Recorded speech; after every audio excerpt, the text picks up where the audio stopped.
Dans cet exercice, on va voir comment on peut réaliser un dosage par étalonnage en conductimétrie.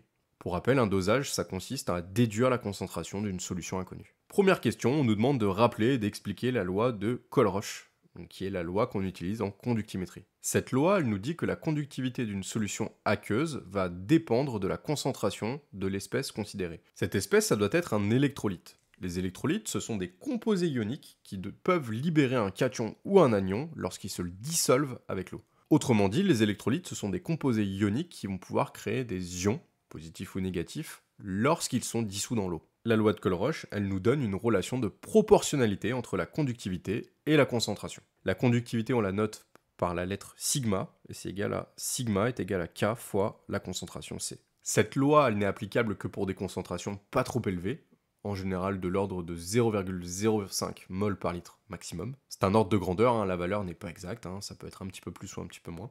Et la conductivité, son unité, c'est des Siemens par mètre.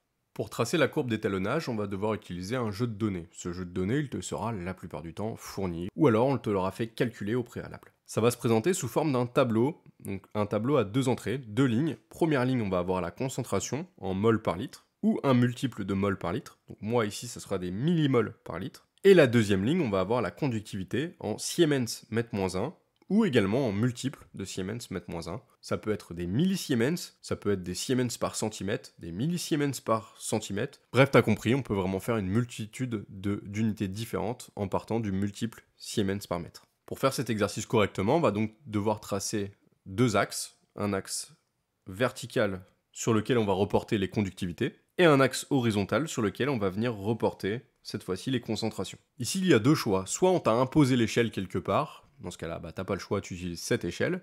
Soit on te l'a pas imposé, dans ce cas-là, il faut choisir une échelle judicieuse. C'est-à-dire une échelle qui soit pas trop compliquée pour tracer, et aussi qui te permette d'utiliser vraiment le maximum de proportions sur ta feuille. Ici, parce que ça m'arrange bien, je vais choisir un carreau pour 0,5 millisiemens par mètre, et je vais choisir d'utiliser deux carreaux pour 1 millimole par litre. Une fois que tu as tracé ton repère en utilisant les échelles judicieuses, on peut reporter les points. Premier point, on a une conductivité de 1 pour une concentration de 2. Donc on repère le point 1, 2, il est ici. Deuxième point, on a cette fois-ci une conductivité de 1,5 pour une concentration de 3. Et ainsi de suite. J'ai placé tous mes points et on va pouvoir tracer notre courbe d'étalonnage. Pour rappel, on le disait tout à l'heure, on s'attend à avoir une relation de proportionnalité, c'est-à-dire une droite qui passe par l'origine. Ici, on place donc la règle pour qu'elle passe par le maximum de points, ou en tout cas le plus près des points, et l'origine. On remarque une chose, on remarque qu'on a un point, donc celui-ci, qui est vraiment totalement éloigné des autres. Bon, ici, la raison, elle est simple, c'est que tout simplement, j'ai truqué mon jeu de données, j'ai donné une fausse valeur pour la conductivité pour ce point-là, pour que ça ressorte. Toi, si jamais tu rencontres ça en exercice, c'est qu'il peut y avoir plusieurs raisons. La raison principale, tu t'es trompé en plaçant le point. Dans ce cas-là, vérifie. Deuxième raison, c'est dans le jeu de données qu'il y a une erreur. Bah oui, l'expérimentateur qui t'a fourni les données, c'est un humain. Il a pu faire une erreur en recopiant la donnée, ou tout simplement en faisant la mesure. Toujours est-il que si tu rencontres ce genre de choses, faut vraiment te poser la question, est-ce que je me suis pas trompé quelque part? Ça peut être une vraie valeur, mais il y a vraiment beaucoup de chances que ça soit une erreur.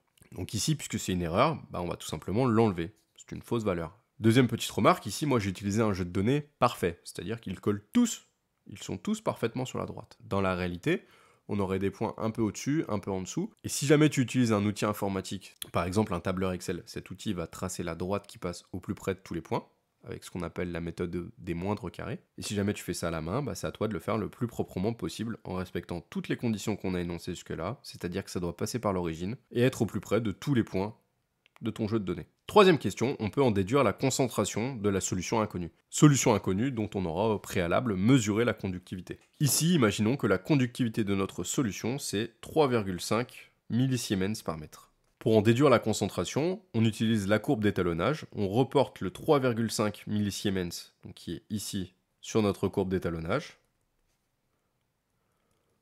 On descend sur l'axe d'abscisse, et cette valeur-là, c'est la concentration de notre solution inconnue. 7 millimoles par litre. La concentration de notre solution inconnue, c'est donc C est égal à 7,0 millimoles par litre.